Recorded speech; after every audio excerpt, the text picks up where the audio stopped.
Morning class. आज हम vertical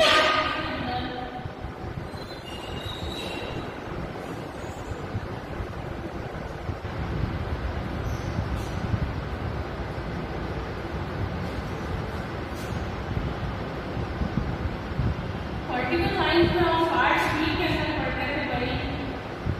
part B का लेसन फर्स्ट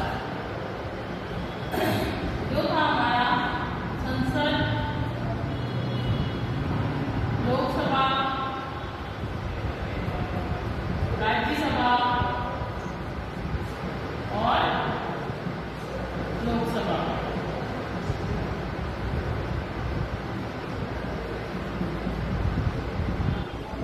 इसमें कल तक के वीडियो के अंदर हमने संसद के बारे में पढ़ा था और साथ ही साथ इसमें हमने राज्यसभा के बारे में पढ़ा था। संसद के अंदर हमने संसद के सदस्य बनने के लिए कितनी आयु होनी चाहिए, शपथ कौन दिलाता है, संसद के कितने सत्र होते हैं, गणपूर्ति कितनी होती है, संसद में कौन सी भाषा का उपयोग किया जाता है, मंत्री और महामंत्रियों के सदस्यों के लिए क्या अधिकार दिए गए हैं, ये सब हम पहले वाले वीडियो में देख चुके हैं। उसके बाद जो हमने लास्ट वीडियो देखा था वो था राज्यसभा का गठन। राज्यसभा के गठन में हमने देखा था कि यह जो राज्यसभा जो है वो उच्च सदन है, स्थायी सदन है। हर 2 वर्ष बाद क्या हो जाता है भाई, इसके जो सदस्य होते हैं वह सेवानिवृत्त होते जाते हैं और नए सदस्यों का चयन होता जाता है। इसका जो गठन था वह अनुच्छेद 80 के द्वारा किया गया था और राज्यसभा को राज्यों का सदन भी कहा जाता है। इसकी जो सदस्य संख्या थी वह अधिकतम 250 हो सकती है, लेकिन निश्चित की गई जो सदस्य संख्या है वो 245 है। इसके अंदर 250 सदस्य संख्या हो सकती है, 250। इसमें 12 सदस्य जो होते हैं वो राष्ट्रपति द्वारा मनोनीत किए जाते हैं, जो कि साहित्य, कला, विज्ञान, समाज सेवा के क्षेत्र में विशेष ज्ञान रखते हो, अनुभव रखते हो, है ना। वही व्यक्ति राष्ट्रपति क्या करता है भाई, चुनता है। तो ऐसे 12 सदस्यों का चयन राष्ट्रपति द्वारा किया जाता है। हमारे देश के अंतर्गत राज्यसभा के जो सदस्य हैं उनका चयन राज्यों की जनसंख्या के अनुपात पर होता है कि जिस राज्य की जनसंख्या जितना अधिक होगी उतने अधिक सदस्य राज्यसभा में चुनकर आएंगे। जिस प्रकार से यूपी के अंदर जनसंख्या ज्यादा है तो वहां से 31 सदस्यों का चयन होता है। हमारे राजस्थान से 10 व्यक्तियों का चयन होता है। वहीं हम छोटे राज्यों की बात करें, गोवा, मणिपुर, मेघालय, तो यहाँ से एक सदस्य का चयन होता है। और ये राज्यसभा के अंतर्गत जो अमेरिका है, अमेरिका में उच्च सदन को सीनेट कहा जाता है, जहाँ पर जनसंख्या कोई आधार नहीं बताया है, राज्यों का जो समान प्रतिनिधित्व दिया गया है। लेकिन हमारे भारत में राज्यों को समान प्रतिनिधित्व नहीं दिया गया। तो ये तो था हमारी बैक क्लास जो कि हमने लास्ट टाइम पढ़ी थी। आज हम जो है वो पढ़ रहे हैं राज्यसभा के सदस्यों का निर्वाचन, कि राज्यसभा के सदस्यों का निर्वाचन कैसे होता है। तो देखिए, राज्यसभा के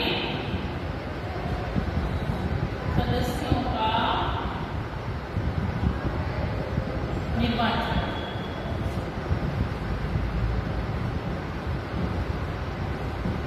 ये टॉपिक है हमारा।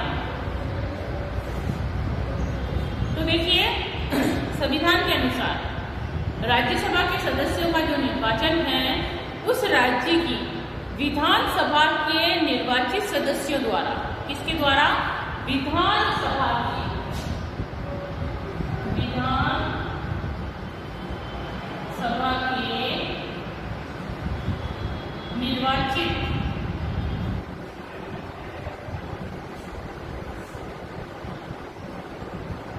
निर्वाचित सदस्यों द्वारा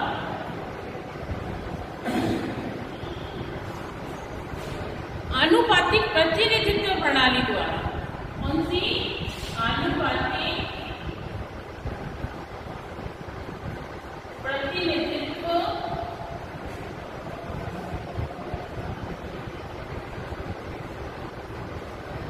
आनुपातिक प्रतिनिधित्व प्रणाली या फिर पद्धति के अनुसार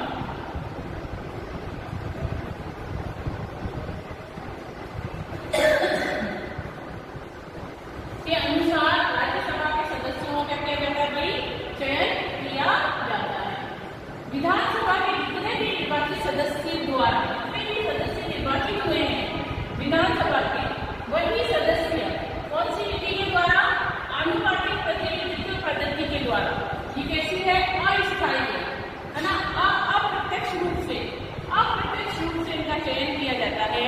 इसी पद्धति के द्वारा क्या किया जाता है भाई? राष्ट्रपति का चयन भी इसी पद्धति के द्वारा किया जाता है। इस पद्धति के अनुसार एकल संक्रमणीय मत द्वारा इसका प्रयोग किया जाता है। अनुसार एकल मत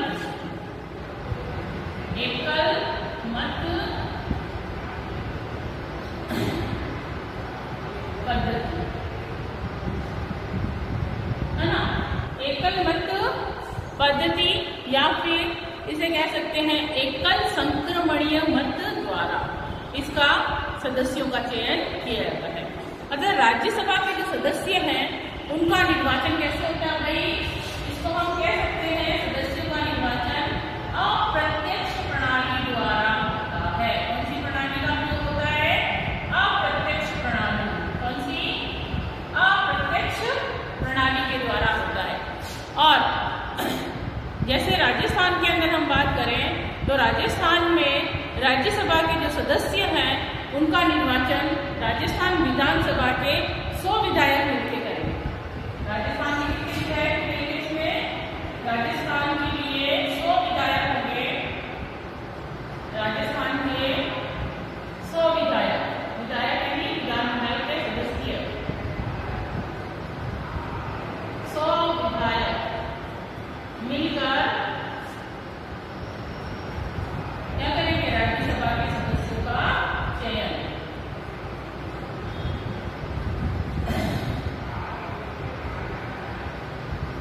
सदस्यों का चयन। और हमारे राजस्थान की जनसंख्या के आधार पर राज्यसभा के कितने सदस्य चुने जाएंगे? राजस्थान से चुने जाएंगे 10 सदस्य। 10 सदस्यों का चयन किया जाएगा। तो यहाँ से जो कहा गया है राजस्थान से राज्यसभा में सदस्यों का निर्वाचन जो है राजस्थान विधानमंडल के कितने सदस्य मिलकर करेंगे? 200 सदस्य मिलकर करेंगे। सॉरी मैंने आपको 100 बोला था, 100 नहीं है भाई, 200 है। ठीक है, 200 सदस्य मिलकर इनका चयन करेंगे। राज्यसभा जो है, राज्यसभा चुनाव के लिए हाल ही में 2 संशोधन हुए। राज्यसभा के अंदर चुनाव की अगर हम बात करें तो इसमें 2 संशोधन हो चुके हैं। और वो 2 संशोधन क्या है? ये हुए हैं कि संशोधन जो प्रत्याशी के लिए उस राज्य का निवासी होने की जो शर्त है उसका निवारण किया गया कि जिस राज्य में वह निर्वाचित होना चाहता है, जहां से वो चुना जाना चाहता है, तथा गुप्त मतदान प्रणाली के स्थान पर खुली मतदान व्यवस्था को अंगीकृत किया गया। इसमें 2 संशोधन हुए हैं जिसके अंतर्गत गुप्त मत प्रणाली को चेंज करके, है ना, गुप्त मतदान प्रणाली के स्थान पर खुली मतदान व्यवस्था को स्वीकारा गया है। और दूसरा क्या किया गया भाई? दूसरा इसमें क्या गया है? राज्यसभा का जो निर्वाचन कराने की जिम्मेदारी है वो किसकी होगी? भारत के निर्वाचन आयोग की होगी। तो देखिए, सबसे पहले इसके अंतर्गत जो प्रत्याशी है उसे क्या होना चाहिए? उस राज्य का निवासी होने की जो शर्त का निवारण किया गया। जिस राज्य में वह निर्वाचित होना चाहता है वह गुप्त मतदान प्रणाली के स्थान पर खुली मतदान प्रणाली अपनाई गई और निर्वाचन की व्यवस्था किसकी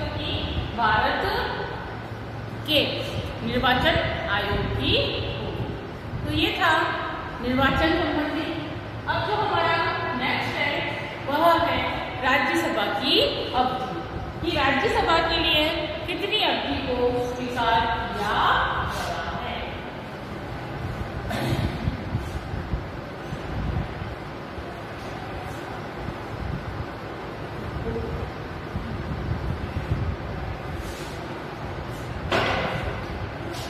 राज्यसभा की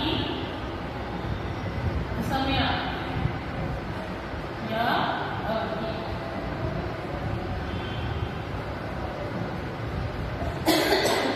तो देखिए राज्यसभा कैसी है भाई, एक स्थायी सदन है। क्या है? स्थायी सदन है।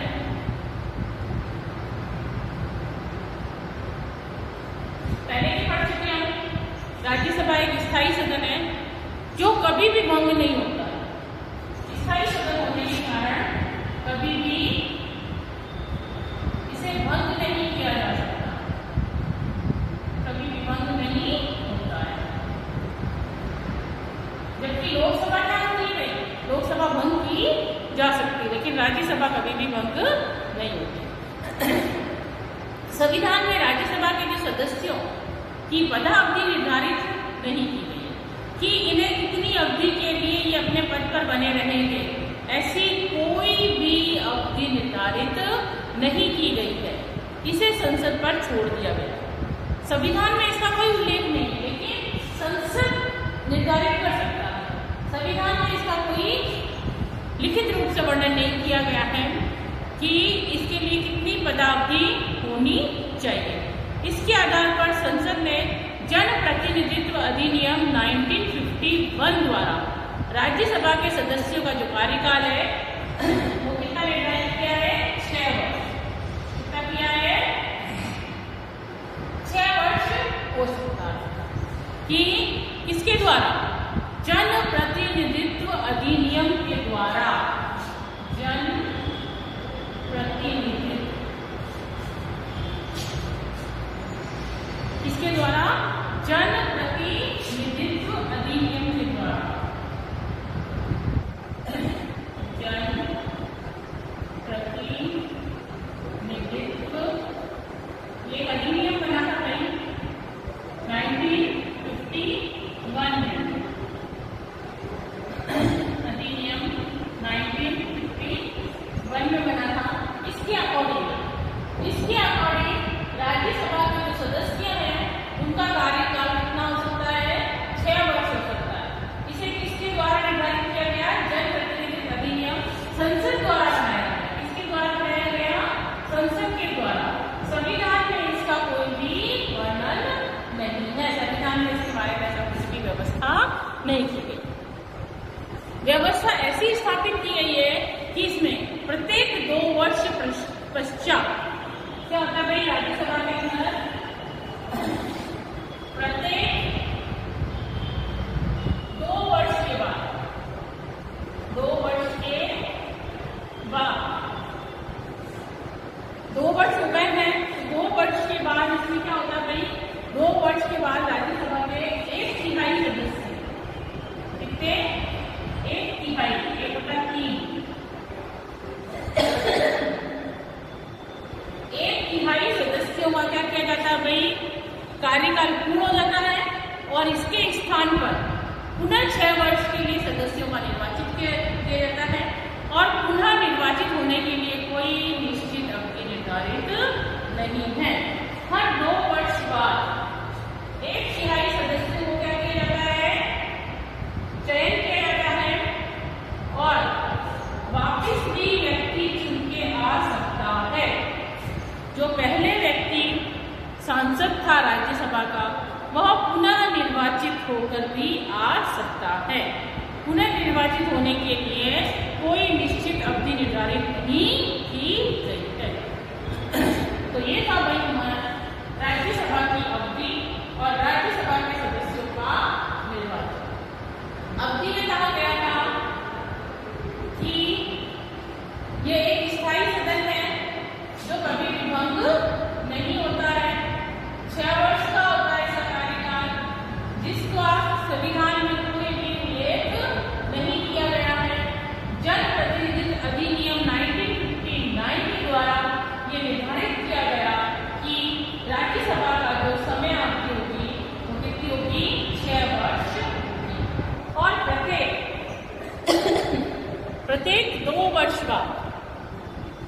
राज्यसभा के 1/3 जो सदस्य हैं उनका कार्यकाल क्या होगा भाई? पूर्ण हो जाएगा। 1/3 सदस्य का कार्यकाल पूर्ण हो जाएगा, पूर्ण हो गया। 1/3 सदस्य जो है उनका कार्यकाल पूर्ण हो गया है, जिसके स्थान पर पुनः 6 वर्ष के लिए सदस्यों का निर्वाचन होगा। इस 1/3 सदस्य के लिए वापिस से निर्वाचन होगा। नए सदस्य भी आ सकते हैं या फिर इन्हीं सदस्यों को वापिस रिपीट भी किया जा सकता है और बाकी को सेवानिवृत्त भी किया जा सकता है।